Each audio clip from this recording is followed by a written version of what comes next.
Welcome to part 2 of Synagogues in Michigan. In this episode, we highlight 3 cities, Benton Harbor, Kalamazoo, and Battle Creek. If this pattern seems somewhat familiar, it's because anyone who has ever driven from Chicago to Detroit or vice versa would take Interstate 94 and pass alongside these 3 towns. So let's take a look at their Jewish presence. The first one is Benton Harbor. We are looking at Temple B'nai Shalom. The members claim to be a small but active congregation in southwest Michigan. In fact, it is affiliated with the Jewish Federation of St. Joseph Valley, which also includes South Bend, Indiana.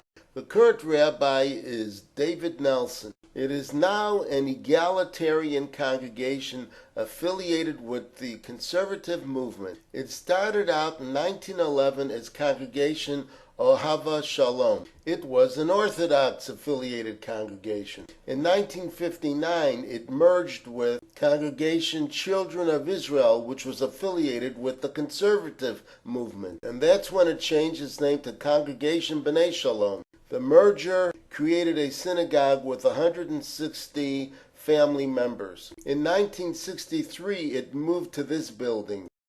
There was a Reformed synagogue named Temple Bethel that began in 1934. In 1971, it merged with B'nai Shalom, now being called Temple B'nai Shalom, which included a spelling change from the first letter O going to the letter A. There are Friday evening as well as Saturday morning Shabbat services. The Friday night service is followed by an Oneg Shabbat, while the Saturday morning is followed by a Kiddush. Actually, the congregation has 2 rabbis. Rabbi Nelson is an emeritus, and the other is a visiting student rabbi. Each leads the service for the congregation 1 week a month. A weekday minyan can be coordinated for those observing the yahrzeit of a loved one. And now on to our next city, Kalamazoo. Kalamazoo is not only famous for a song title from the big band era, but is also home to 2 Jewish houses of worship. This is Temple B'nai Israel. It originated in 1875 and in 2010 was able to certify that they had built the first synagogue in the state. In actuality, their history goes back even 10 years earlier when the 20 Jewish families in the Kalamazoo area consecrated a cemetery grounds. The congregation moved to this former Baptist church site in 1994 after receiving a significant endowment from a deceased member's estate. The spiritual leader is Rabbi Matthew Zerweck. On the 1st, 3rd, 4th, and 5th Fridays of each month, Shabbat services are held on Friday evening at 7 p.m. And on the 2nd Friday of each month, it is held at 6 p.m., followed by a potluck meal.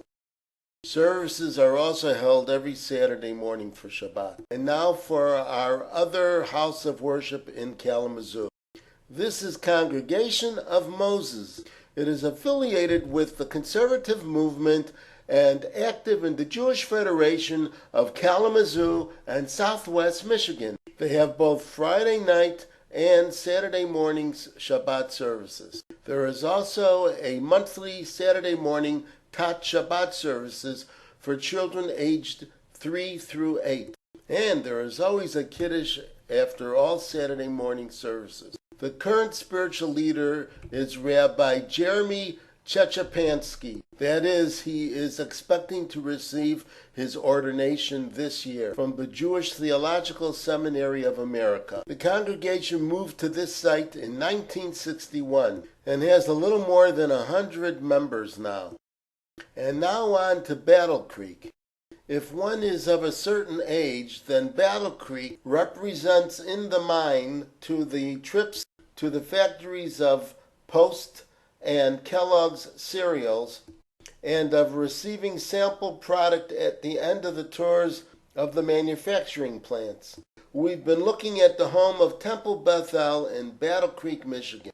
The congregation does not have a permanent rabbi, but a female cantor named Annie Rose. She leads the Shabbat services on the first and third Friday evening of each month, as well as the Torah study on Saturday mornings following her Friday night performance. She is also cantor emerita of a synagogue in Ann Arbor, Michigan. There has been an organized Jewish community in Battle Creek for over 100 years. This synagogue has been here for at least 50 years.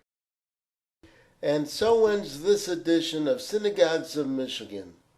Look for more to come. See you real soon.